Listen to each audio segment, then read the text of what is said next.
El zumbido de las luces fluorescentes en el pasillo parecía una respiración mecánica que nadie había pedido. Había un olor a plástico caliente y a café frío que se pegaba en la garganta. El reloj del almacén marcaba las 3 de la mañana como si lo hiciera con menos interés que la noche misma. Yo estaba ahí, en el borde entre la rutina y lo insólito, y les prometo que ninguna de las 3 historias que van a escuchar empieza con un susto inmediato. Todas comenzaron con algo pequeño, casi cotidiano, que se fue agrandando hasta ocupar el espacio entero de la madrugada. Si vas a quedarte hasta el final, hazme un favor, suscríbete, activa la campanita y regálanos un like. Hay historias que pierden fuerza si las cuentas a medias. Quédate, porque estas 3 voces llegan desde almacenes, bodegas y estaciones, donde la noche es trabajo y el silencio tiene otra temperatura. Si te quedas, escucharás más que relatos, escucharás secuelas que no se borran con descanso. Me llamo Roberto. Trabajé como guardia nocturno en un supermercado grande, de esos que nunca duermen del todo por la mercancía en cámara y el personal de madrugada. Tenía horarios rotativos, la placa en el chaleco y una llave maestra que abría todo lo que a la vista no debía abrirse. La madrugada que me cambió la forma en que veo los pasillos comenzó como muchas otras. Cierre a las 10, última limpieza a las 11, preparación de entregas a medianoche. A la 1:30 ya no quedaba nadie en tienda, solo yo y las luces que se encendían en filas sobre los estantes. Hacía calor dentro del uniforme, afuera había lluvia y las gotas golpeaban las ventanas como dedos que buscan una cerradura. La rutina consistía en rondas, un vistazo a la cámara de las cajas, comprobar que las puertas de emergencia cerraran, pasar por las cámaras del área de ferretería y luego el depósito principal. Me sentaba por tiempo limitado en la oficina de seguridad con el monitor que mostraba lentes múltiples y fumaba en mi mente porque no podía hacerlo en la bodega. Esa noche, en la cámara del pasillo central, vi algo que primero pensé que era una mala luz. El reflejo de un carrito, moviéndose no por inercia, sino con una voluntad lenta, como si un brazo invisible lo empujara. No le di importancia, los carritos se golpean solos, se deslizan por la pendiente de la baldosa. Caminé hacia allí pensando en la factura de electricidad que no veía, hasta que escuché el chirrido. No era el sonido típico, era un gemido, largo, como si la rueda protestaba cada centímetro que recorría. Lo que rompió mi costumbre fue que en el segundo pasillo, el de productos de limpieza, la cámara mostró al carrito ya lejos de donde lo había dejado esa tarde. Las ruedas marcaban un surco imaginario en el suelo, pero en mi memoria no había viento ni corriente de aire que explicara el movimiento. Fui a revisar en persona. El pasillo estaba intacto. Nada tirado, nada fuera de su lugar, salvo el carrito al final frente a un expositor de detergentes. No recordaba haberlo empujado. Me encogí de hombros y volví al puesto. A los 10 minutos sonó una alarma secundaria. Una de las puertas del área de empleados se había abierto y cerrado varias veces en lapsos de segundos. Miré la cámara y vi una sombra rápida pasando por el marco. Así, sin volverse. En el monitor se veía esa oscura franja, como si alguien corriera con una manta detrás. Decidí recorrer el perímetro. Andar por un supermercado vacío a la 1 de la mañana es como entrar en un ojo inmenso. Las góndolas generan corredores que atrapan el sonido. Mis pasos resonaban y se multiplicaban contra cielos de cartón. Llegué al área de cajas y el detector de metal que cubría la salida principal parpadeó sin razón. No había nadie en la térmica de salida, y aún así la alarma había registrado una señal. Fue entonces cuando escuché la voz. Al principio pensé en la radio de algún repartidor. Era baja, como el murmullo de alguien que practica un texto. Pero no venía de afuera ni del intercom. Parecía venir de entre las cajas, detrás de un estante alto de productos enlatados. Apenas era un susurro y decía con cadencia: «Devuélvelo, devuélvelo», una y otra vez, como un eco insistente. Me agaché y pasé la mano por el lateral del estante, esperando hallar un hilo de altavoz, un cable mal puesto. No encontré nada. No obstante, sentí una presión en el pecho, una especie de fatiga que no tenía que ver con trabajo. Retrocedí. En la pantalla del celular, no debía usarlo, pero lo hice para iluminarme, la linterna reveló que alguien había escrito con marcador permanente la palabra no en la tapa de una caja cerrada. No era una advertencia coherente, era una sola letra enorme y torcida. No la reconocí de entre las marcas de la mercancía que yo supervisaba. Temblé y respiré hondo. Llamé por el intercom a mi compañero de envío para que viniera a hacer una revisión. Se burló a través de la bocina. «Andas cansado, Robert, la noche te juega chueco». No me reí. La presencia se intensificó en la madrugada siguiente. Otra cámara mostró un objeto caer de un estante alto, no por vibración, sino como si una mano invisible lo empujara. Se trataba de una lata de sopas. No había ruido de caída al principio. La cámara registró el golpe con un retardo, como si el tiempo se jaloneara. Cuando fui a recogerla, noté huellas pequeñas en el polvo del pasillo de ferretería, no de botas, sino de algo con dedos delgados, plano y húmedo, marcando una línea hacia la bodega trasera. No eran huellas humanas. Busqué explicaciones racionales, pero cada intento me dejaba con más preguntas. El sistema de ventilación estaba cerrado, las transpaletas estaban en su lugar, y nadie había entrado por la puerta de empleados porque las cerraduras se registraron como intactas. La última vez que me quedé en la madrugada, decidí enfrentar lo que fuese. Llevé una linterna de mano potente, una de esas que iluminan hasta donde se oculta el polvo. Empecé a recorrer con el intercom encendido y mi voz temblorosa hablando para que escuchara cualquier cosa. «Aló, soy Roberto, reviso la zona A, paso por el pasillo 3». La respuesta fue un silencio que se pegaba a los oídos. Al llegar al sitio donde había quedado el carrito, vi algo que me heló. Todas las carretillas, las de servicio, las de clientes, estaban alineadas en círculo, como si hubieran sido colocadas así deliberadamente, y en el centro, sobre el suelo, había un pequeño montón de monedas viejas. No eran monedas actuales, eran piezas antiguas, oxidada la plata, olvidadas. No pertenecían al supermercado.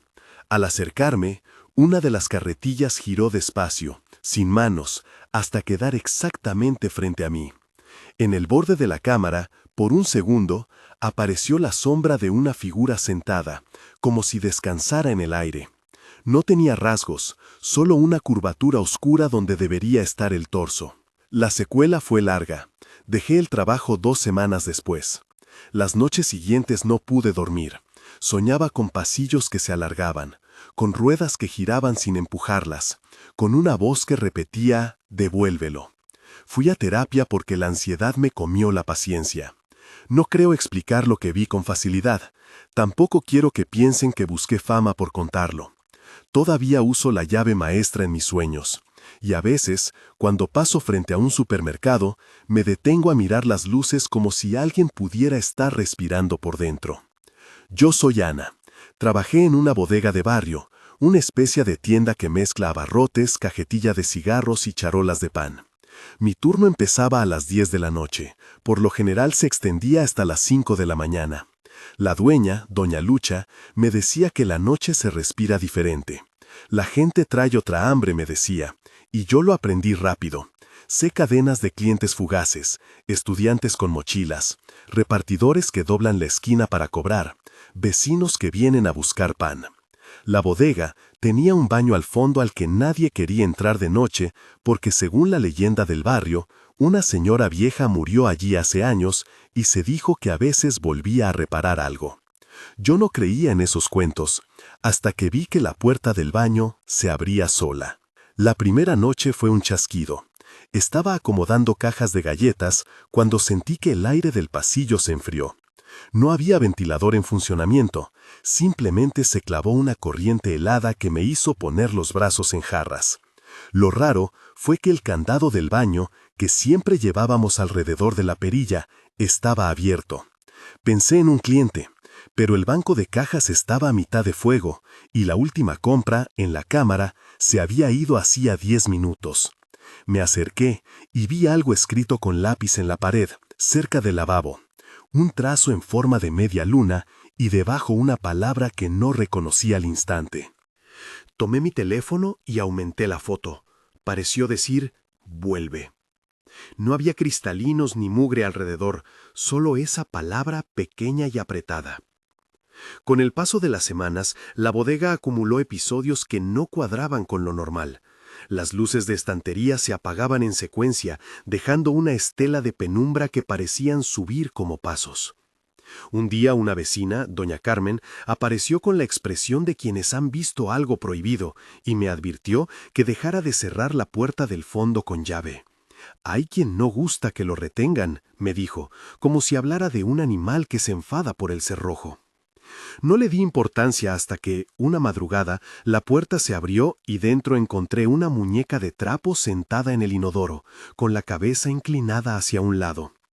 No era la muñeca de ningún niño, no tenía ojos, solo trozos de hilo donde deberían estar las pupilas. La muñeca no estaba ahí cuando cerré 5 horas antes. La recogí con el pulgar y el índice y sentí que había humedad en su costura, como si algo hubiese pasado por encima. Una noche, un repartidor entró temblando y me dijo que desde la calle se veía una figura en la ventana trasera que lo miraba. Salí a ver y en el cristal quedó, por un instante, la huella de una mano empañada en la altura de un rostro. Intenté limpiarla y la marca se esfumó como si nunca hubiera existido, pero mi piel quedó pegajosa por un calor que no correspondía. Desde entonces cerré la puerta con llave y dejé la trastienda solo para emergencias. Aún así, a veces, al abrir la bolsa del pan, encontraba dentro una factura vieja que nadie había dejado, con números que no tenían sentido, como si alguien intentara pagar una deuda antigua. El clímax llegó una madrugada, cuando mi compañero de turno, Javi, se quedó dormido detrás del mostrador. Yo fui a sacar una caja del estante y al volver lo encontré en la calle, como si hubiera dado un paso afuera sin despertarse. Tenía la mirada perdida y en la camiseta unas motas de tierra que no venían de la bodega. Me asusté y corrí hacia él. No recordaba cómo había salido. Dijo que algo lo empujó a buscar aire y que escuchó cantar a una mujer en el baño, una nana que no rimaba con nada humano. Llamamos entre temblor y temblor a la dueña. Ella cerró la bodega por una semana. Javi renunció después de esa noche. Dijo que la bodega le hacía perder la voz. Yo, en cambio, busqué explicaciones más terrenas. Corrientes de aire por la ventana rota, un vecino jugando bromas, un gato, pero no encontraba gato, ni vecino con ganas de pagar una factura ajena. Solo había la sensación de que algo en el baño reclamaba compañía. La secuela fue larga para mí también. Dejé de quedarme hasta el final. Ahora trabajo en turno diurno y cada vez que paso por la calle de la bodega, tardo unos segundos más en mirar hacia la puerta trasera, como si esperara ver una sombra o la muñeca inclinando la cabeza. Doña Carmen me dijo que a lo mejor la vieja solo repasa sus cuentas. Yo prefiero no pensar que alguien insiste en préstamos que no terminan. En las noches de lluvia todavía sueño con la palabra escrita en lápiz. Vuelve, vuelva, vuelva. Me despierto con la boca seca y la certeza de que algo que fue pequeño se hizo inviable. Antes de contarles la tercera, déjenme decirles algo. En las noches de trabajo, lo que sí se parece entre lugares distintos no es la presencia, sino la manera en que el cuerpo aprende a esperar una anomalía. Ya no reaccionas con pánico inmediato, aprendes a reconocer el silencio que anuncia algo. Y hay un lugar donde el silencio tiene forma de advertencia. Mi nombre es Luis. Conduje taxis de corte nocturno durante 6 años. Las horas entre la medianoche y las 5 me enseñaron a conocer rutas que la luz del día no nombra. Aquella madrugada no fue una de mis corridas habituales. Tomé a una pasajera en la estación de servicio cerca del entronque que divide la carretera vieja del acceso a la autopista. Era una mujer vestida con ropas antiguas, chal de lana, y los ojos le brillaban como si le ardieran con fósforo. Me pidió que la llevara a una dirección que no apareció en mi GPS, por la barranca de San Javier, donde la carretera se dobla y no deja ver la luz, dijo, con voz grave y un acento que yo no pude ubicar. Me pareció raro, pero acepté. El pago no fue problema, traía monedas amontonadas en una bolsa de tela. La carretera de la barranca tiene curvas que devoran faros, a los lados crecen árboles que quitan la vista, los guardarraíles no siempre están completos, y el asfalto guarda parchos que parecen cicatrices. La pasajera no habló en todo el camino. Cuando la noche se cerró por completo, noté que el retrovisor la regresaba con una tez demasiado pálida y sus manos sostenían la bolsa con fuerza. En el kilómetro 14, una luz pequeña, anómala, apareció entre los árboles. Era un punto que flotaba. No era un farol de coche, tampoco una señal. La mujer pidió que me acercara más. Al frenar, la luz desapareció y en su lugar quedó un montón de piedras que, por la forma, parecían formar un círculo minúsculo como un altar. Me pidió que la dejara en la curva. Dijo que ahí la recogía alguien. No pude resistir preguntar quién. Ella alzó la mirada y por un segundo vi en sus ojos la imagen de una figura con sombrero y sombrero de charro, negro como la noche, montado en un caballo que no hacía ruido. No preguntes, dijo, a veces ellos vienen por lo que olvidamos. Sentí un escalofrío que no entendí. Le cobré, recibió el dinero y bajó. Se quedó de pie en la curva, mirando al bosque. Su figura se integró con la sombra hasta que solo quedó la bolsa. Cerré el auto y di la vuelta. No había nada más que carretera y un silencio que olía a pino y a humedad. Al volver a la estación, advertí que el asiento tenía una huella húmeda, como si la tela hubiera absorbido algo que no era sudor. Esa huella no se fue con agua ni con jabón. A la semana, un colega me contó que había dejado a una mujer parecida en la misma curva. Otro dijo que había visto un jinete sin rostro por esa ruta. La carretera empezó a llenarse de rumores. Quien pasaba en madrugada veía luces, sombras que cruzaban la banqueta, coches que se quedaban sin batería como si algo absorbiera su energía. Algunos dejaron de transitar a esa hora. Yo, por mi parte, empecé a rechazar viajes que olieran a atajos por la labranca. Una noche, el eco de la curva se me pegó de forma literal. Iba solo, sin pasajeros, y a la altura de la curva la radio empezó a emitir estática. El panel de instrumentos marcó fallos y la linterna del techo parpadeó. Entonces vi, a lo lejos, la figura de un hombre con sombrero que cruzaba la carretera con una lentitud que parecía respeto. No tenía sombra propia. El coche se detuvo por cuenta propia, la llave giró en la cerradura y el motor murió. Intenté reiniciarlo y no hubo respuesta. Vi en la oscuridad, no a la figura con sombrero, sino detrás de ella una bandada de puntos luminosos que se plegaban como si fueran ojos en la distancia. Me invadió una sensación de ser observado desde la profundidad de la tierra. Cuando por fin arrancó, no sé cómo lo hice, el espejo retrovisor me mostró solo la silueta de la pasajera que bajó, parada firme al borde del asfalto. Al mirar el sitio donde la dejé, la curva estaba limpia, sin piedras ni señales. La secuela fue confianza perdida en la carretera. Dejé de tomar la ruta por la barranca y de aceptar viajes sin destino claro. También empecé a tener sueños con un caballo inmenso hecho de bruma, con un jinete que sujetaba monedas antiguas y las derramaba como si pagara un peaje por el alma del camino.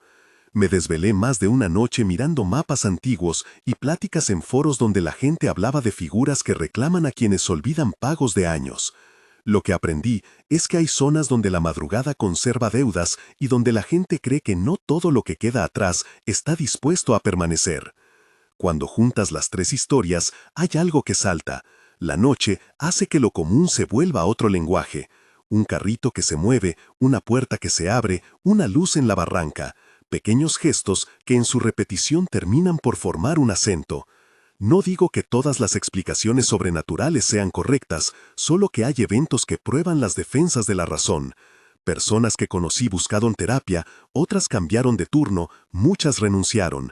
Los lugares, en su soledad, conservan una memoria que se manifiesta de formas distintas según la necesidad o el dolor que haya quedado.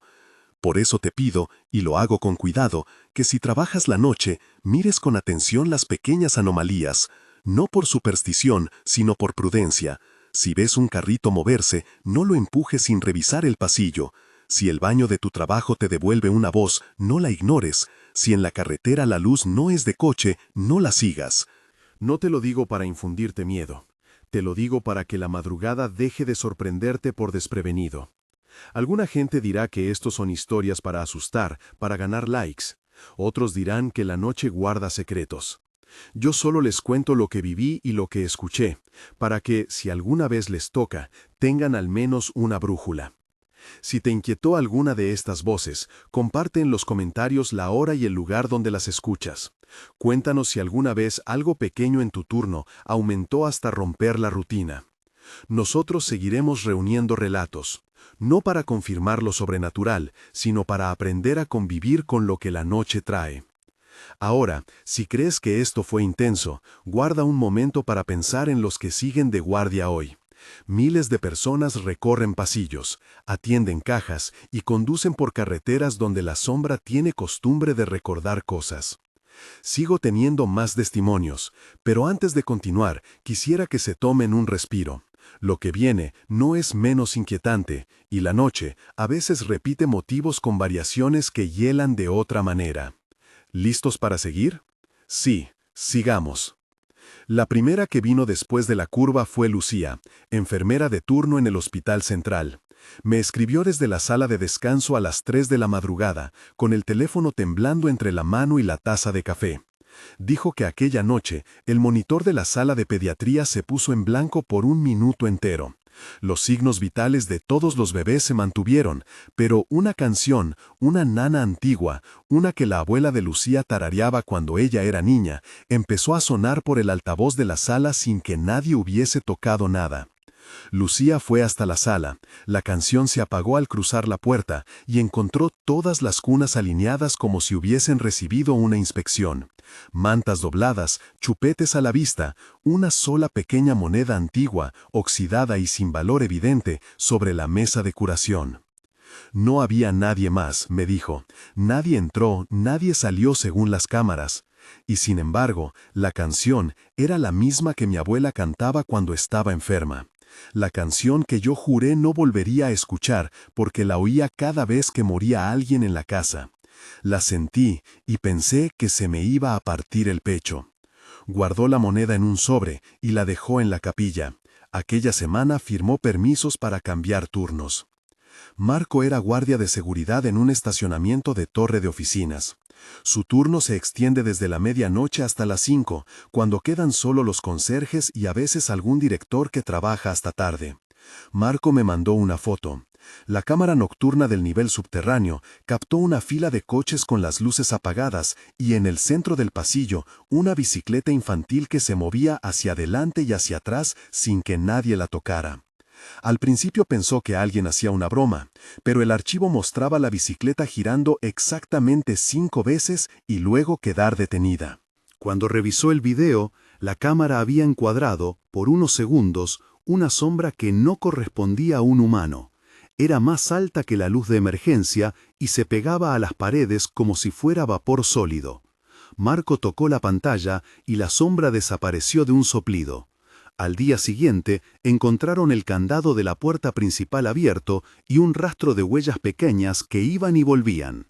El negro, chofer de la línea interurbana, me contó algo que todavía me eriza cuando lo recuerdo. Iba por la ruta vieja, la que bordea el río, a las 4 de la mañana, con 16 pasajeros dormidos. Al pasar por la vieja estación de peaje, esa que hace años cerraron y que ahora solo tiene la caseta vacía y el cartel dobrado por el viento, el generador del autobús se apagó. El interior quedó a oscuras. El negro se levantó a empujar la palanca y en el asiento más trasero encontró 3 monedas brillantes, distintas entre sí y de distintas épocas. Cuando encendió las luces otra vez, las monedas estaban en su bolsillo, y en la ventanilla se había quedado impresa una huella, no la de una mano, sino la que deja una palma mojada con barro. Ninguno de los pasajeros despertó, ninguno recordó haber sentido nada extraño. El negro se detuvo en la primera estación y abrió la puerta para salir. Sintió, como a través del suelo, un ruido de cascos antiguos. Miró la carretera y solo vio la noche rascando su costado. Desde entonces evita esa estación. Hay algo que se repite en estas historias, objetos que aparecen donde no deben, yacen por un tiempo breve como si alguien los hubiera dejado para que los encuentre alguien más. No funcionan como mensajes claros, más bien son como pequeñas cuentas en un collar invisible que atraviesa distintos oficios y lugares. A veces son monedas, otras juguetes, en un caso una llave que abría un cajón que no existía en la casa de quien la encontró. Me escribió también Julián, camionero de larga distancia. Contó que, en la mitad del viaje, entre dos pueblos, la niebla cayó de golpe y su radio comenzó a emitir un canal que no existía. Una voz monócorde recitaba nombres. Uno a uno iban saliendo apellidos de gentes de la familia de Julián, tíos, una vecina que ya había muerto 2 años antes, como si alguien llevase una libreta con deudas pendientes y pasara la hoja sobre su vida. Julián, según dijo, sintió el camión hacerse más pesado, como si alguien se sentara sobre la cama del tráiler. Cuando la radio se cayó, encontró en el asiento del copiloto una cajita de madera con los bordes quemados. Dentro había un trozo de espejo, fino, y un billete viejo enrollado. «Esas cosas no salen solas en la carretera», me escribió, «y yo no soy hombre de creer cosas raras, pero juro que sentí que me miraban desde atrás, desde la lona». Luego estuvo el relato del turno del comedor industrial. Una cocinera que juró haber visto platos colocarse en la línea de servicio, aunque nadie los hubiese empujado. Un menú que se repitió sin órdenes y, al revisar las cámaras, se vio la figura de una mujer que no pertenecía al equipo, caminando entre los mostradores con los guantes de cocina sin ocuparse del fuego ni de la comida. Nunca supieron de dónde venía. Los guantes quedaron colgados como si alguien los hubiese dejado allí por costumbre. Una de las historias más extrañas me la contó un taxista que, años atrás, la noche en que su esposa lo dejó, empezó a cobrar pasajeros que desaparecían. Contó que recogió a una mujer que olía a pasto recién cortado y que no dijo destino. Todo el camino la señora sostuvo una bolsita con monedas antiguas y miraba por la ventanilla con ojos que no enfocaban. Al llegar a la curva de la barranca, la mujer no pagó, sacó una moneda y la dejó sobre el asiento. Cuando el taxista quiso estirarla para guardarla, la moneda se le cayó entre los dedos y se convirtió en polvo, un polvo fino que olía a lluvia. Desde entonces, el taxista no cobra a mujeres vestidas de blanco por la madrugada. Te nombro estas cosas no para asustarte sin sentido, sino porque hay un patrón. La noche repite motivos y los objetos testifican. A veces es una moneda, otras un susurro, a veces un brillo en la banqueta. La gente que trabaja de noche aprende a catalogar sonidos que son simples, sonidos que son advertencia y sonidos que son memoria. No siempre hay peligro físico. A menudo hay una antigua etiqueta que nadie pagó y que la sombra insiste en recordar. A mí me llegó un paquete hace 2 semanas. No tenía remitente, solo mi dirección escrita con una caligrafía vieja y temblorosa. Dentro, envuelto en papel periódico, apareció un reloj de bolsillo sin cristal y con una inscripción apenas legible. Para quien pase por aquí y no sepa a quién devolver el tiempo. El reloj no funcionaba en el sentido literal. Las agujas se movían a su antojo, aceleradas, detenidas, a veces retrocediendo. La primera noche que lo tuve, soñé que volvía a la curva y que la pasajera que dejé la vio desde el borde del asfalto con la sonrisa de siempre. Al despertar, el reloj marcaba la hora en que la camioneta de aquella madrugada se quedó sin batería. No encontré explicación. Lo guardé en un cajón con otras cosas que prefiero no pensar. Esa misma noche recibí una llamada de un número que no existía en mi agenda. Una voz masculina, muy baja, me preguntó: ¿recuerdas la moneda? Respondí que no. La voz suspiró como quien ajusta cuentas y, antes de que pudiera preguntar, colgó. No devolví la llamada, no sabía a quién. Tampoco sé si quería que recordara o que olvidara. Lo cierto es que al día siguiente alguien dejó una moneda en el buzón de mi casa. Tenía la misma pátina que las que he visto en otras historias, años, golpes y una marca que parecía un frío símbolo de peaje. No sé si todo esto es tradición o contagio. A veces me pregunto si la noche comparte modos como los pueblos comparten recetas. Uno aprendió a descifrar una señal y se la contó al vecino. El vecino la adaptó, la transformó y la dejó en otra esquina. Pero hay noches en que la repetición se vuelve insistencia y la insistencia se parece a una demanda. No es venganza, no es maldad simple. Es más parecido a una factura que nadie jamás quiso firmar y que ahora alguien pasa por debajo de la puerta. Pienso en la curva otra noche y me imagino una alcancía inmensa escondida bajo la tierra, con diminutas manos depositando restos, monedas, nombres, frases que quedaron a medias, promesas. Cada tanto la alcancía se agita y algo sale. Un coche se queda sin luz, una radio suena, un juguete se mueve. La ciudad, en su sueño, devuelve pedazos.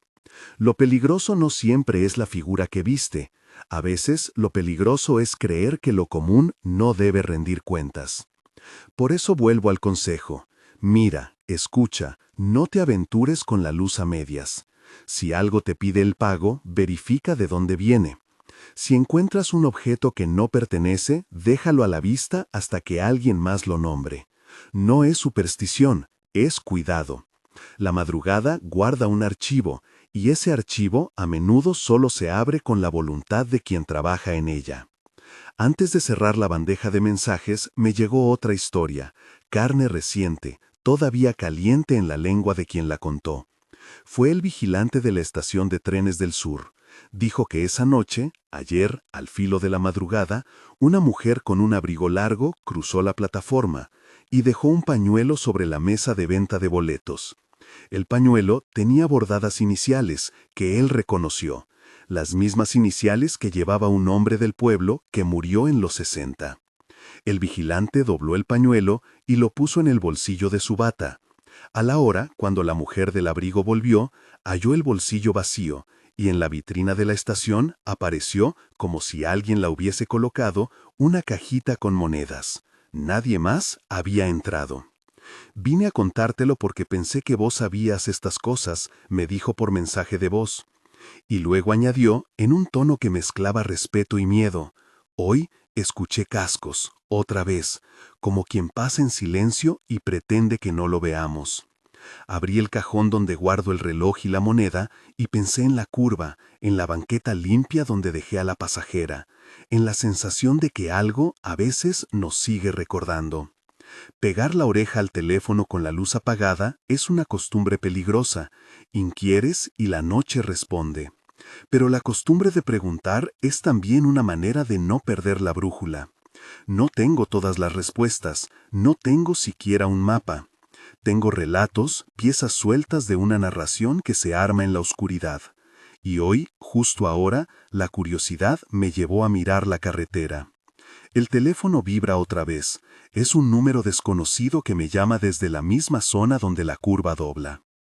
La pantalla muestra el nombre de una población pequeña y al final la palabra pasajero como etiqueta. Mi mano titubea. Afuera, la noche es una manta de cemento. En la ventana, las luces de la calle rebotan en la humedad. No sé si voy a abrir la puerta. No sé si voy a tomar el coche. Pero hay algo que, cuando el teléfono suena a esa hora y desde ese lugar, empuja a quien escucha a ponerse el abrigo. Respiro, cojo las llaves, salgo a la vereda. El fresco golpea como si una presencia me esperara en la esquina. Camino hacia el coche con el reloj en el bolsillo y la moneda en la mano. No me pesa, pero suenan como si fueran muchas. No sé si voy a la curva o si me alejo de ella. Lo que sé es que la madrugada no espera, y las deudas de la noche tienden a recordarse cuando uno menos piensa. Me subo al coche, arranco. La radio queda en estática, y por un segundo creo oír una nana. La nana en la radio se volvió una cuerda tensa. No era exactamente una voz. Era un retazo de voz que la estática estiraba como una tela vieja hasta hacerla casi transparente. Giré el dial con la mano que sostenía la moneda, como si buscar otra emisora pudiera cortar la hebra y dejarme en silencio. No hubo emisora distinta. La nana quedó pegada entre canales, una muñeca que no sabía si dormía o vigilaba. La carretera hacia la curva es un nombre y una promesa. Luces que se rompen al doblar, paredes de árboles que reclaman calor y marcan el paso de lo humano con la sombra de lo antiguo. Bajé la ventanilla 1 centímetro. El aire entró húmedo, con olor a tierra mojada y a brea recién recalentada. Sentí la moneda caliente contra el pulgar. Hacía frío en la piel, pero la moneda guardaba una pequeña temperatura propia, como si hubiese sido frotada por manos que aún estaban en movimiento. Al acercarme, vi una figura al borde del asfalto, una forma delgada y erguida que sostenía algo blanco entre las manos. El faro del coche la desnudó por un segundo. La silueta retrocedió apenas. No era la mujer del abrimo largo del relato del vigilante, aunque el blanco me habló de pañuelos e iniciales. Iba a seguir, a hacerlo prudente y dejar pasar la sombra que pedía el paso, cuando el teléfono vibró en el bolsillo. En la pantalla, la etiqueta seguía diciendo pasajero. No atendí. Con la palma abierta sobre el volante, devolví la llamada con el pulgar. Del otro lado, no hubo voz humana. Hubo un sonido parecido a cascos, como el chocar de herraduras en concreto húmedo, y la nana más nítida, como si alguien tarareara a centímetros. Sentí el coche vibrar un poco, un estremecimiento en la chapa que no provenía del motor. Miré por el espejo retrovisor y vi, por el reflejo de la luna en el metal, la figura acercarse a la ventanilla del conductor. No levantó la cabeza, no hizo ademán de pedir. Extendió algo con ambas manos. No era un pañuelo o una caja de monedas. Era un reloj sin esfera, una carcasa vacía que brillaba con la pátina del tiempo. La moneda en mi bolsillo pareció latir contra mi carne. La saqué sin querer. El eco seco contra la palma resonó como una pequeña campana. La figura dejó allí, sobre el capó, una pequeña bolsa de tela. Dentro, al asomar por la abertura, había un conjunto de objetos: un botón de madreperla, una llave oxidada, una fotografía doblada con una esquina quemada. Cosas sueltas, pagos minúsculos. Quise bajar la ventanilla y preguntar, hacer una de las cosas simples que sirven para ordenar la noche. ¿Quién eres? ¿A quién buscas? ¿Por qué dejas esto? No me dio tiempo. La figura retrocedió un paso y de pronto, por encima del hombro, se perfiló otra sombra más alta, con una forma que recordó un abrigo antiguo y el contorno de algo que era a la vez humano y no. El sonido de cascos se transformó en una respiración larga. El reloj sin esfera quedó temblando en el capó como si hubiera sentido el movimiento. La criatura, si podía llamarse así, echó hacia atrás la cabeza mínima y dejó que la nana se extinguiera en un susurro. En ese susurro, el tiempo me contó algo: nombres dejados sin saldar, promesas que alguien archivó en bolsillos, deudas que encuentran caminos para volver a sus dueños. No fue una voz propiamente dicha, fue la historia de la curva contada con una sola sílaba, y esa sílaba supo mi nombre. Quise arrancar, irme, las manos me temblaron y no encontré la llave. El bolsillo donde guardaba el reloj y la moneda estaba frío, como si alguien hubiese pasado la lengua por él. Miré al banco del pasajero, estaba vacío, pero en la tela, entre las costuras, había una marca húmeda, reciente. Un olor casi infantil, a polvo de tiza o a talco. El faro del coche iluminó otro detalle. Al borde de la cuneta, alguien había colocado una pequeña fila de monedas, ordenadas como si fueran pasos. La primera era la misma en la que ahora apoyaba el pulgar. La radio soltó un hilo de estática que sonó como un nombre. No pude entenderlo entero, pero la entonación fue suficiente. Era un llamado que no exigía respuesta, sino presencia. Bajé del coche sin saber por qué lo hacía. El frío me dio en la espalda como la palma de una mano. Al poner el pie en la grava, las monedas alineadas tintinearon al unísono, una música de pago que cerraba alrededor. Cerca, la figura volvió a mirar. Esta vez alzó la vista, y en el rostro, si era rostro, se distinguió un gesto que podría haber sido risa o llanto. Extendió la mano otra vez, pero no para pedir ni para ofrecer. Señaló hacia la curva, hacia la oscuridad que se abría como una boca. Me habló sin palabras, con la certeza de quien sabe que las cosas no se resuelven con preguntas fáciles. Y entonces, detrás de la curva, como la respuesta materializada, algo se movió, un resplandor pequeño, como una linterna que se apaga y se enciende, un baile de luz que no correspondía a ninguna lámpara carretera. Mi instinto me dijo que volviera al coche, que cerrara la puerta y marchara. Otra parte de mí, la menos prudente o la más curiosa, me empujó hacia adelante. Fui hacia la fila de monedas y, sin tocar la primera, puse la palma cerca. Sentí, por un instante, una corriente fresca que cruzó la piel, como si alguien, desde muy lejos, respiraba sobre mi mano. El reloj sin esfera en el capó vio todo y pareció inclinarse hacia la bolsa de tela. Algo golpeó la ventanilla del asiento trasero, un contacto seco que hizo vibrar el cristal.